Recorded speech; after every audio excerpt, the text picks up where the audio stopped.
Hello and welcome to the latest from Heart Standard. My name is Joel Sked and I am once again joined by James Cairney. How's it going, James? Yeah, I'm very well, thanks. Joel, I was quite well, and then you popped up in the video and I saw that lovely background behind you, and now I'm quite jealous, to be honest with you. Yeah, I'm not gonna lie, it's the weather is very, very nice over here. I don't know, I might be in a kind of darkness. I tried to wiggle it around so you can see some of me, but it's see if I can wiggle around even further, and you can just see it. There we go. So I am in Tenerife for Hearts pre-season. They got here on Thursday. I arrived last night and will be here until the team leave on Thursday evening. And that's what we're going to kind of talk about a wee bit about pre-season.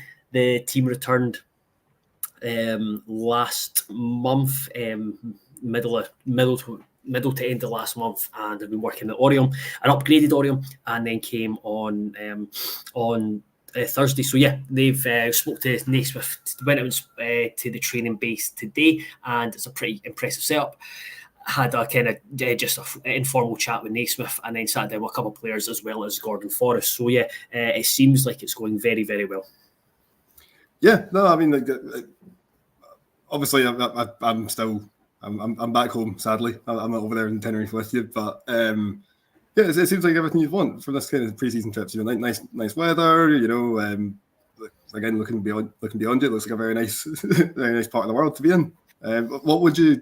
How would you describe the training facility? The training facility and the hotel that they're staying in are very, very plush. A lot more plush than what I'm staying in. My place doesn't have aircon, nor does it have hot water in the shower. So it is. It's fine. It's fine. I'm in Tenerife. That's all. I'm just looking at the positive side of things. But with Hearts, so the training facility is T3, like Tenerife top training or something like that. It's a high performance centre which Naismith has been before, I think, during his career, so he's experienced it before. Motherwell and Rangers have been out in recent years. The Reading and the Danish side, Brøndby, they've been here recently, and it caters for like crossfitters, it caters for swimmers, triathletes. It caters for a lot of different sports. Number of pools, running track, 2 grass pitches, big outdoor gym. It's a very, very nice setup. The good thing for Hearts is that they're the only football team here, so they've got access to basically everything. So that fans might have seen, they have been on social media that the players were in the pool yesterday playing water polo. What I gleaned from that is Benny is not very good in goals, and Craig Gordon is very, very good in front of goal with water polo. Apparently, Benny played one match and sat out. He's not a strong swimmer. He's self-admittedly.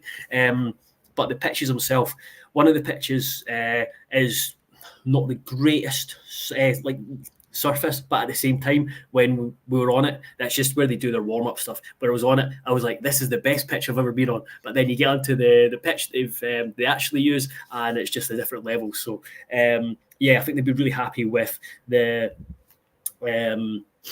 setup and the fact that they're just doing training. They're not friendly. It means they can just kind of just chill.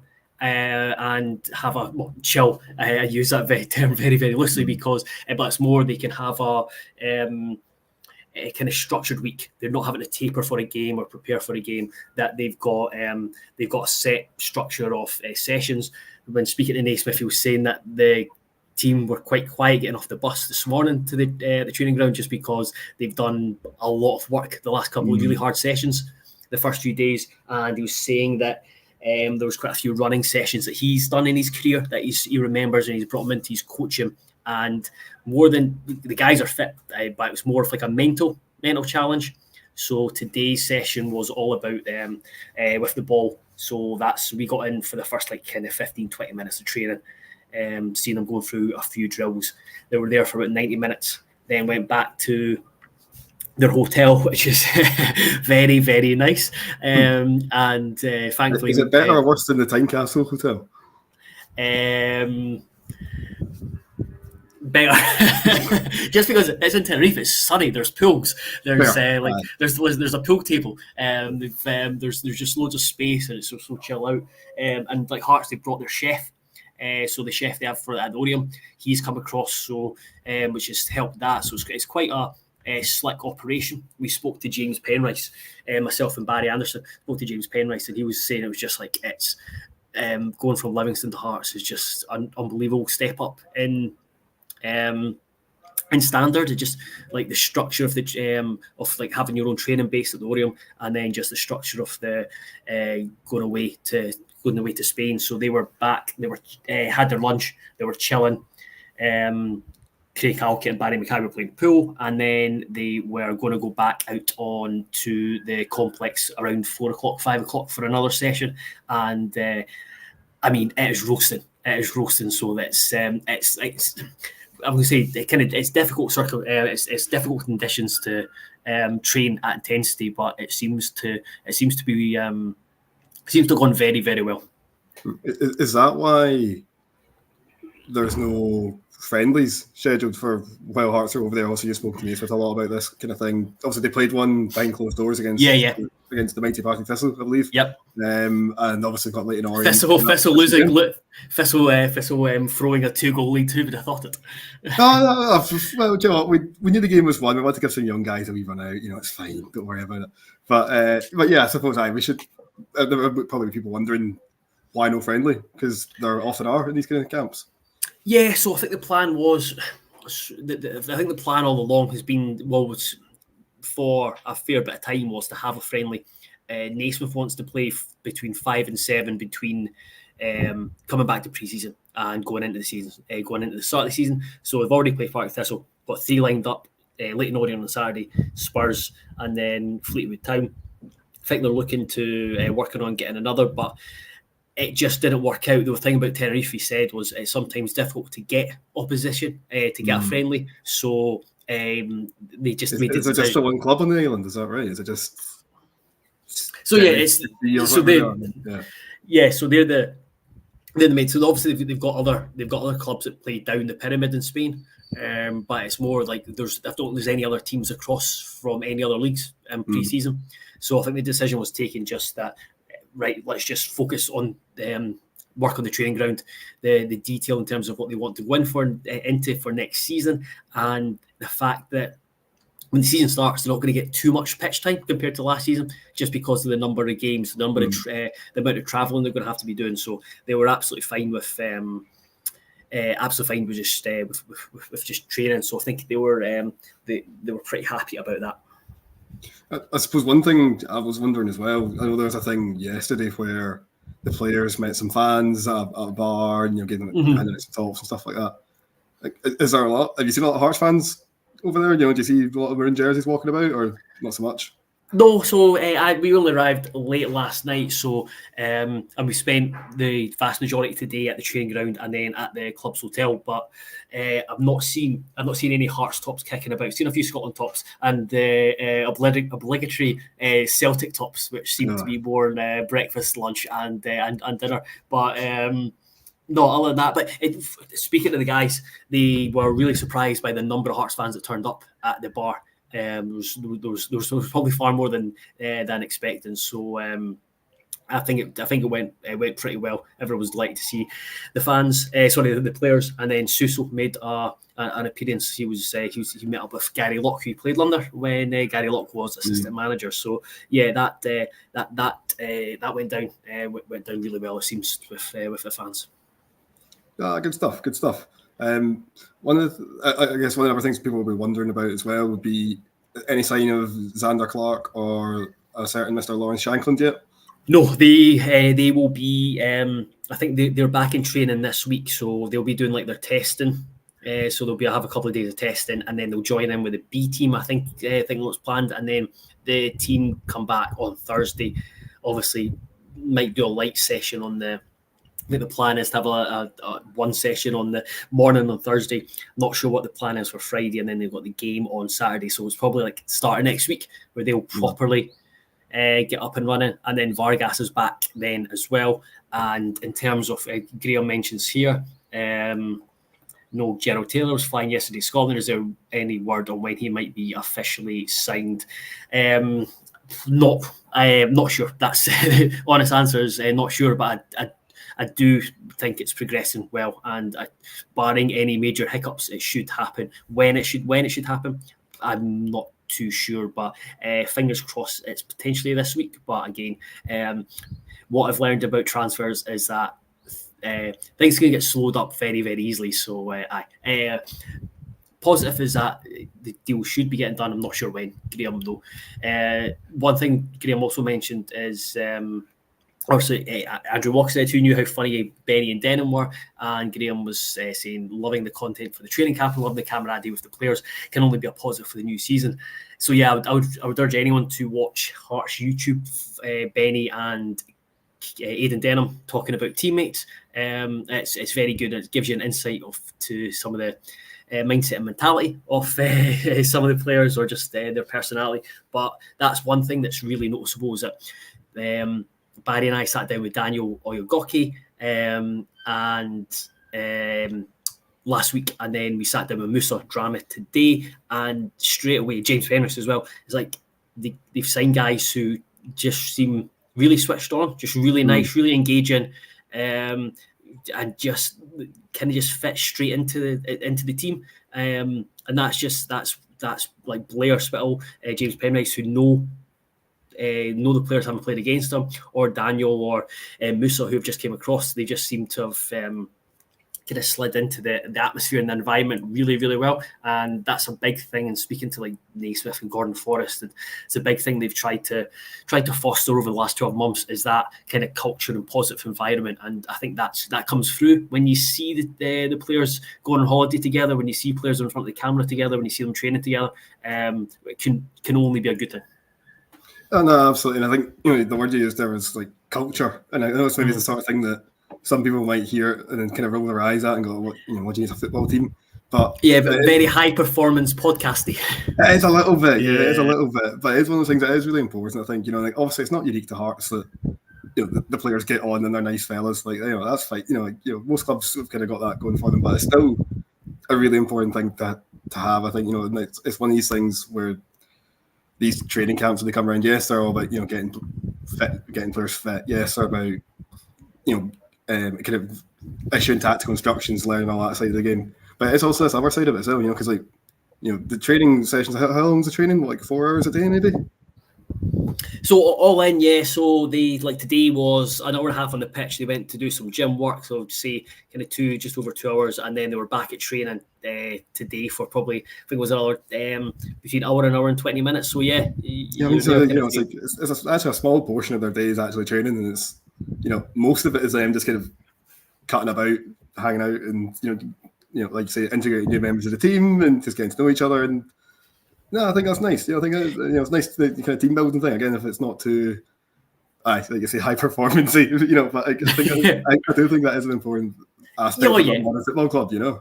It absolutely is. It's very. I think it's very important for football, especially when it's more now than before, where people might get ideas like footballers go in for like 10 o'clock, train a couple hours, then go home. That's not the case anymore. Certainly not the case of Hearts, where they're in first thing, they're stretching, they're doing kind of prehab or rehab, and then they're at training, and then they go in for lunch together, and then they're kind of back out, whether it's the gym work or a double session. So they actually spend it's just like a work colleague. You spend your whole time together, and anyone that's been in employment, and if you enjoy the work environment, it makes a massive difference. If you like the people you work with, then it makes a huge difference to how you operate and how you go about the business, and that kind of reflects on what Naismith has kind of pushed for. The club has pushed for the Orion, where they've overhauled. They've got the bistro. They've brought in chefs last season, and they made a massive difference. Like it's daft saying that, but the massive difference in terms of every person I've spoke to who about like the bistro or like the biggest change, they talk about the food. It's like it's unbelievable, and it makes them eat healthier. The young boys, their body composition, everyone looks a lot lot more like an athlete, and that's one thing you notice that standing at the side of the pitch today, like Cammy Devlin, Lewis Nielsen, Finlay Pollock, Halkett, Frankie Kent.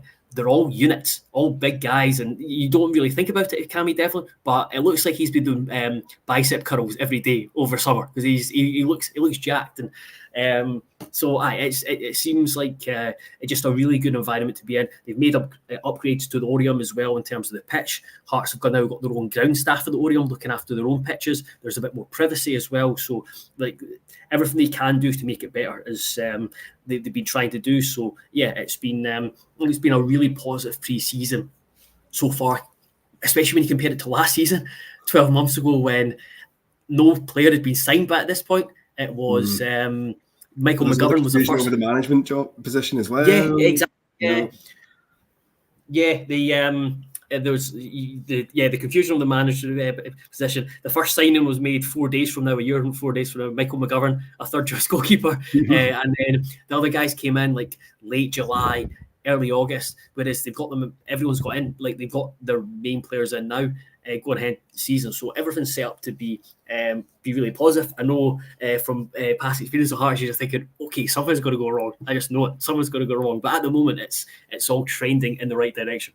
Well, that's because the transfer window's actually only been open for like a week or so, and there's still plenty of time. Still going to be bids coming in. We've talked about obviously Shanklin's the one that everyone's going to kind of cross their fingers and hoping to God that he just stays. But you got other guys as well, like Alex Cochrane, for instance. We've spoken before about the fact how there might well be interest in him. Obviously, you've got the likes of Atkinson and Civic on the club are open to offers for as well. So it does seem as though the Hearts have done a lot of their business early on, but it does seem as though there's still going to be more to follow. But it does seem as if like the bulk of the new arrivals are in, and from this point on, it might well be a case of just like for like replacements if anyone does go, I suppose. Yeah, that's it. So a couple of guys have asked in the YouTube chat. Andrew Walker said any other irons in the fire, and then Brian as Venters has asked any Shanks update. No Shanks update as far as I'm aware. There's not been any interest or offers. It's still the same old. And then Andrew Walker, any other irons in the fire. I think when you look at the squad, you've kind of nailed it. Is that I think it's a very good position now in terms of the depth. I think there's only kind of two ways Hearts will react now. If someone becomes available that they think who's been a target for a while, or they think could be could be gettable, or someone who is could be a player who they could use in 6 to 12 months' time, they'll go for. But only if they come available. And then another one is if, like you said, Cochrane someone comes in for Cochrane, someone comes in for Shanklin, and they're having to react. But other than that, it's a very, very strong position to be in. And I suppose probably I'll ask you the question that Graham asked us the last time we were on, and I'll bring in a question here from Drew, is about where else in the team that needs to be strengthened. And we both know it's like the area we've talked about is a central defensive midfielder. And Drew asks, what's your thoughts on Ryan Jack? Could do a job for us, surely. So I've got an opinion on this, but if I was to say to you, James, this is just hypothetical because I'm not sure he'd be on the club's radar, but if Hearts signed Ryan Jack. So I mean, I think he's a good player, Ryan Jack. I don't think he's become a bad player overnight. I think it's a bit weird that towards the end of the spell at Rangers, by all accounts, he was fit and just not even getting on the bench or whatever like that. My problem with it though would be the fact that I don't think he gets into the Hearts' best midfield, and I also don't. I can't imagine that somebody like Ryan Jack, having come from Rangers, would be happy being, kind of like second choice or like a substitute or like. I think it's unlikely, and particularly when you factor in he's presumably got reasonable wage demands as well. I would think. I don't think I'd represent value for money. Like, is he a good player? Yeah, but does he get into? I don't think right now. Like sort of Devlin and like Neuenhoff, like and Beningame, like they very rarely all start together. It's normally that's two of the three positions. So you've already got one excellent midfielder who's missing out on a weekly basis as it is. Bringing another one, I don't think there's any point, particularly when you look at centre mid and it's a really well stocked position. Yeah, I know we're talking about that kind of number 6 area where there's maybe room for improvement or maybe room for a little bit more depth, I don't think Ryan Jack's that kind of player. I don't think he's the answer. No. Yeah, I think you're spot on with that. I think the way you nailed it down was not value for money, because availability is a big quality. Yep. And he's not being available. He's not being available for Rangers. And do you want to bring in a guy who is what's his age? 32, I think, maybe 31. 32, yeah. So he'll turn 33 during the season. And do you want to bring in a 32, 30-year-old that is? He's not going to guarantee that he's going to be fit all the time. He might not train, and then we're talking about an environment and culture. You're not wanting to sign someone and you're having to base. They're like, oh no, you can just train. You can train this day and that day. I just don't think that's a great thing to have within the squad. So yeah, like you, I think he's a good player, but I don't think he's right for Hearts. And it's I think it's not a risk because you've got so much depth there, but it's a risk in terms of the money you might have to pay for him or pay him when there's, firstly, would he play all that much in terms of the other options there? Probably not. Would he possibly prevent one of the younger big guys getting some minutes? Yes. And would he be, like you said, value for money? No, I don't think so. So I completely agree with that. What else can we got here? I guess I was going to say the other area as well I've been thinking about is, and this would depend on some outgoings, but potentially centre-back as well. It depends how often Naismith wants to play with the back three, I suppose, but looking at it just now, so there's 6 centre-halves on the books just now. Yep. Obviously, Toby Sivic's likely away by the looks of things. Lewis Nielsen could well end up going out on loan again. If that were to happen, I think you probably do need another centre-back in there, particularly with, given Halkett's injury record over the last couple of years. I know he's not happy when people mention it, but it's still a fact, and it's still something that has to be considered. So I would think that if Sivic and Nielsen were to go, probably another centre-half. If it was just Sivic, maybe, again, it depends how often you want to play the back three, I suppose, because I'm very much a believer in the kind of 2 players for every position kind of thing, and you can maybe get away with 5 centre-halves if you're playing regularly with a back three, I think that's just about fine, but it's one area of the squad where it could potentially be a little bit light on numbers depending on what happens in the next month or two. Yeah, I agree with that, and it'd be interesting to see, because at the moment you look at just say you're playing a back three mostly, and you're actually looking at having decent depth there in terms of 2 positions. So you've got 2 left-sided centre-backs in Kingsley and Rowles, 2 stopper centre-backs in Halkett and Frankie Kemp, and then 2 right-sided centre-halves in Lewis Nielsen and Daniel Oyugoki. So, I agree if it was get to the point where Nielsen was to move on, and then you never know who else goes. But at the moment, I think that's one that you just keep an eye on. Because at the moment, like Halkett, he pretty much had his off season in like February or March, and then he's been training. He's been first team training since April, and he's only had a week off during the summer, and he's been kind of training 4 or 5 days a week, and he's looking in good shape. So I agree. I think that's an area you potentially look at just in case. That's something. I'm sure the club will have lists and lists of available players for every position that they've got that are keeping tabs on just in case somebody gets sold or whatever. But I would think that's another area of the squad that could potentially be strengthened, I think, between now and the end of the window. But apart from that, it's kind of the squad's pretty fine, to be honest. And again, you've got lots of players who can play lots of different positions as well. And I think the squad's in a really good place, which is important given how many games are going to be coming up over the next season. Yeah, absolutely. And it's you're just kind of just looking at it training today. It's so healthy. They were doing a drill when we were leaving, looking at the fullbacks. You just had basically attacking midfielders crashing the box. It was like Danda, Spittle, Grant, Boyce, and that's without adding Barry Mackay and others into that into that group. Scott says, wrong decision to let Toby go. His pace would be invaluable in Europe as others don't have pace. I think that's Daniel Goke, I think he kind of covers that area. I think he'll bring plenty of pace to the back line. That's certainly how what I've kind of heard about him in terms of his ability to get around the pitch. Yeah, Gerald Taylor's no slouch either. No, yeah, because of course you've watched him, and he can shift as well, which is good. Again, it goes back to James Govan here. Is big physical Hearts back? You better believe it, baby. I think I think we're heading that way. So get Piazza back. Somebody must have his number. Let's get him back. Big physical Hearts. Let's go. He is. I think he's currently out injured at St Johnstone because of a domestic instance, just an accident. I think he injured himself in the house. So yeah, not sure what's going on there. Before we wrap up, Andrew asked, now importantly, where's Joe Savage? Joe Savage is not on the trip as far as I know. He's still with the club, but I think it's still expected that he will depart. When, I'm not too sure. And then Brian Venters asked, any word on extending Naismith's contract?